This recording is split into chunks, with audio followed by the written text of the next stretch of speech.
Today on Chasing Cars, we're testing an interesting sporty coupe SUV in grey. And no, it's not the Porsche Cayenne coupe, unfortunately. It's the Haval H6 GT, a very affordable mid-size sporty coupe SUV.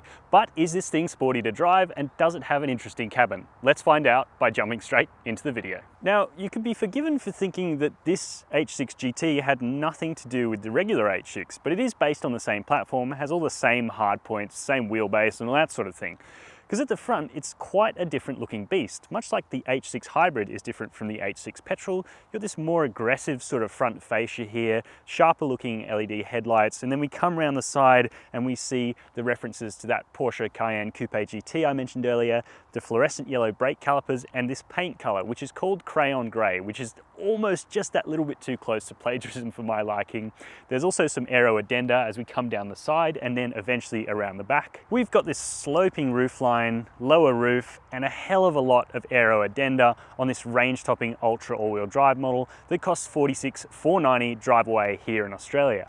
Now, whether or not you like this kind of addenda going on, you can let me know down below, because I happen to think that this spoiler probably doesn't do very much. It's the same story with this lip spoiler, and this carbon fiber garnish that links the two LED taillights isn't exactly to my tastes, but I do understand that some people will probably like it. And honestly, on the whole, it definitely looks different out on the road, and if that's what you're going for, then maybe the H6 GT is for you over the wagon-bodied variant. But one thing you do sacrifice in going for the GT is boot space, at least on paper, where this car's cargo capacity falls from 600 litres, which is very generous in the regular H6, down to 392 litres by VDA measurements. Now that doesn't tell the whole story, because I actually had no problem using this boot.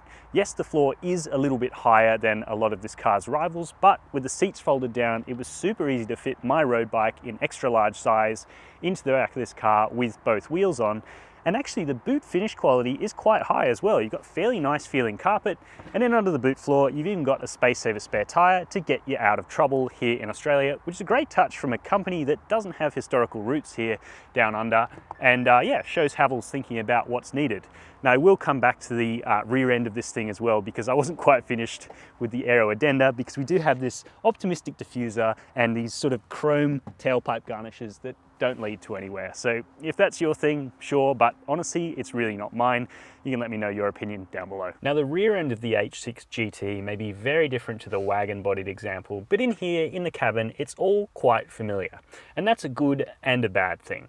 Good things though are the technology package. This 12.3-inch touchscreen up here is fairly responsive, and although the software does take a little bit of getting used to, you get your head wrapped around it eventually. The only real problem is when you're running wired Apple CarPlay, it's very difficult to access the shortcut buttons for driver seat heating, seat adjustment, lane assist, and wireless charging. But again, I think as you sort of wrap your head around the package of this car, it's not too bad. It'll be interesting to see how this car evolves as a long-termer. So if you want to see that, let us know down below. But running Apple CarPlay, this screen looks fantastic. So crisp, so good. There's also a 10.25-inch digital driver's display in front of me with graphics unlike pretty much anything else in the car industry, and I kind of like that. They're going their own way. It's got selectable themes, including one where you can be on the moon, which is kind of cool, and it shows you all the data you need to see. This H6 GT does differ in a couple of ways from the regular H6. For example, these seats, which are the same underneath their upholstery, do have some different appointments. So you get this same faux leather upholstery here, but you get a nice little suede topper here with a red GT insignia. Looks pretty cool, red ambient lighting and a little bit of faux carbon fiber, which isn't exactly to my tastes, but does suit this car's kind of sporty intentions. Now, unfortunately, the seats themselves, being the same as the regular H6, do suffer from a couple of problems. They're soft and comfortable, but there is no under-thigh support if you're over about 5'8" tall. Your legs are left sort of dangling, and at 6'2", that is kind of really annoying, and I find it quite uncomfortable. There's no tilt adjustment for the base of these seats either. I think that's something Haval could really do with addressing, because the design in here is actually very sharp and feels like it could do with that kind of little bit of extra detail work to bring this Haval H6 GT up to par with a lot of the rest of the range, because there are thoughtful touches, including when it comes to practicalities. You've got decent door bins with good storage for lots of different things, wireless charging pad, this kind of mezzanine storage tray with rubberized inserts so that stuff doesn't slide around and make too much noise. You've got a USB-A charging port here, USB-A charging port there, 12-volt socket, good cup holders which you can stow away so you can carry longer items there, and a really generous storage bin down here.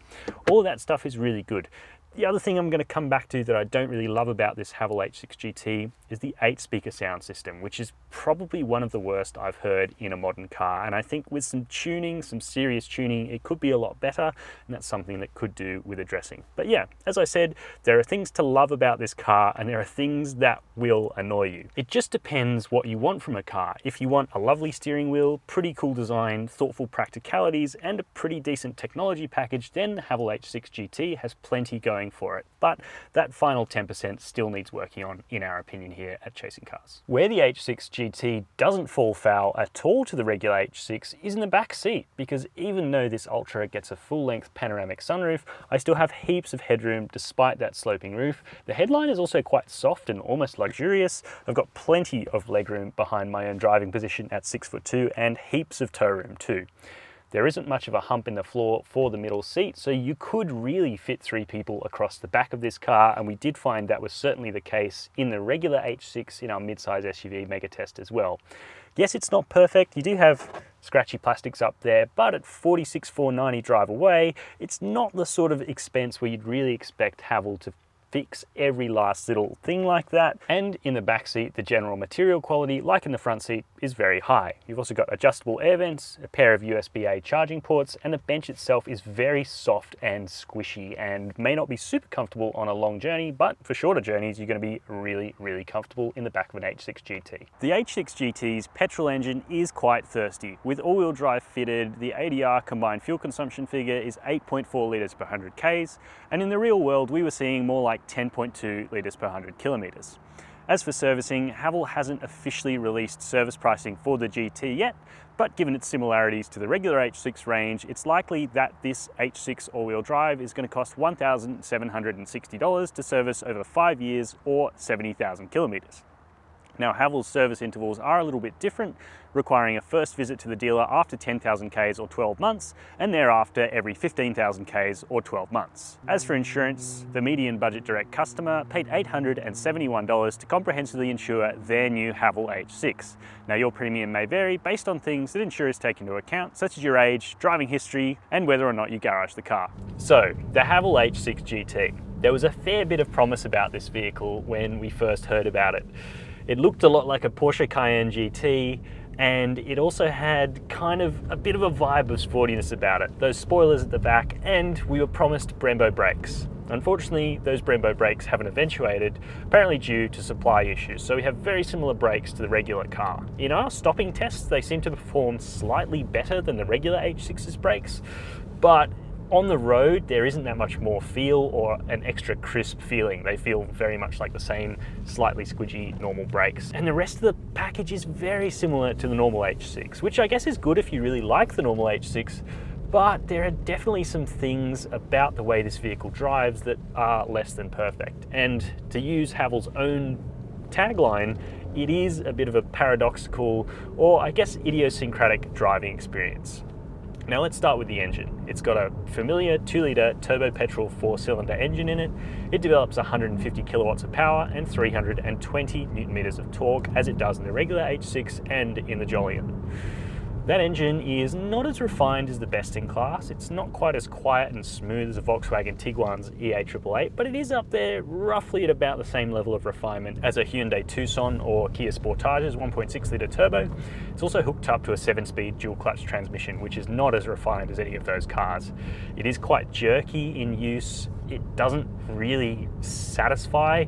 When you do crank it up right into race mode, the most aggressive mode in this car, the shifts do hit home pretty heavily, and I will swap over to race mode right about now because that'll open up the bimodal exhaust. And this is about as sporty as the H6 GT gets. Not truly sporty, but you can take control of this car using the steering wheel paddles behind this steering wheel, and it does kind of sound quite fruity. But as I said, that race drive mode doesn't do anything to the way this car goes around corners, which is ultimately, it's not the biggest issue for a mid-size SUV if it's not overly sporting, but one that has a race mode, you kind of expect it to be a little bit sharper. There's quite a lot of body roll in this car and a lot of sort of imprecision, and then you get the gearbox there kicking down halfway around the corner. Yeah, it's not the most precise vehicle out on the road. The steering does feel like it's been refined over the regular H6. It's not quite as unpleasant off-center, but it's still pretty light and vague. But as a mid-size SUV, as I said before, I guess the sportiness doesn't matter. I think the real issue with the Haval H6 in general is the fact that Haval chooses to use fairly cheap dampers, fairly cheap suspension equipment. And that means that even though it has a fairly lackluster level of body control, when you're driving around town, those small pitter-patter bumps, the corrugations as you come up to a set of lights do really make their way into the cabin.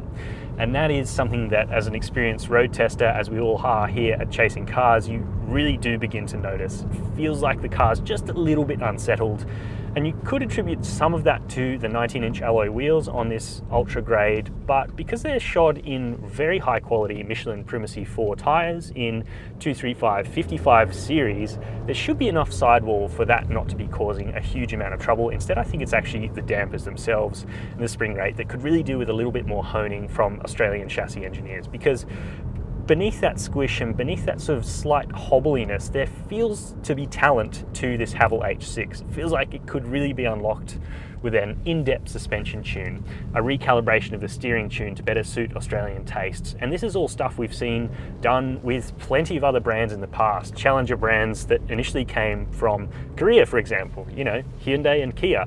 They've come an awfully long way in the last few years, thanks not totally, but a lot in part to Australian chassis engineering and tuning. Now let's get back onto the good stuff, because the refinement of the H6 GT is pretty decent. It does keep road noise out really rather well, and it's quite a serene vehicle. There's also a really good set of adaptive safety systems. I feel like they're a bit more refined than when I first drove an H6 in terms of the lane keep assist, the adaptive cruise control, and the blind spot monitoring. And of course, we have to call out this car's really fantastic ultra crisp 360-degree surround view monitor, which allows you to place this car really accurately. But you do need to rely on all of those things, because in GT form, the H6 is actually really hard to see out of. And it's not just the rear three-quarter visibility that you come to expect from a vehicle like this. The direct rear visibility through that tiny little window means that it's really difficult to see small things like, I don't know, a Mazda MX-5 or perhaps your children in your driveway. Luckily there's reverse AEB, so the worst shouldn't come to those who are in your driveway for the little ones. There's also front AEB with pedestrian and junction detection, which helps because these huge A-pillars really seem to impede front three-quarter visibility as well.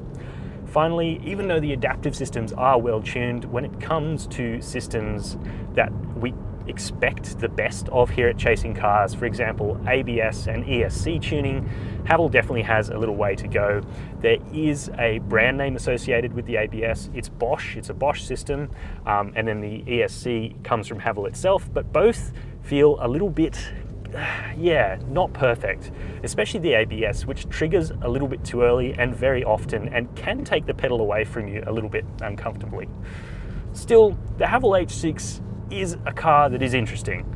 Personally, given the GT's lack of extra sporting flair when you drive, apart from that fruity sounding race mode with its bimodal exhaust, I'd be inclined to say that the regular H6 is going to suit more people better. But if you do like the look of this car and you enjoy the way it drives, you enjoy that punchy, powerful turbocharged 4-cylinder engine and the grip that you get by this BorgWarner sourced all-wheel drive system that is quality, then perhaps it's a consideration for you in your next midsize SUV purchase. The H6 GT is certainly an interesting and unique rival in the midsize SUV space. There's not many places you can get a coupe SUV like this that's so practical for this kind of price. The thing is though, the extra addenda added to this H6 GT just writes checks that the driving experience simply can't cash in this Haval. It's not bad, and that torquey turbo engine is pretty punchy, but I just think the $3,500 more affordable regular wagon-bodied H6 simply makes more sense. Of course, that'll be up to personal preference, so let me know your thoughts down below whether or not you're going to be one of the 400 people per month that Haval expects to go for the H6 GT. And while you're there leaving a comment, we'd love it if you could hit subscribe if you haven't done so already. And as always, thank you very much for watching Chasing Cars.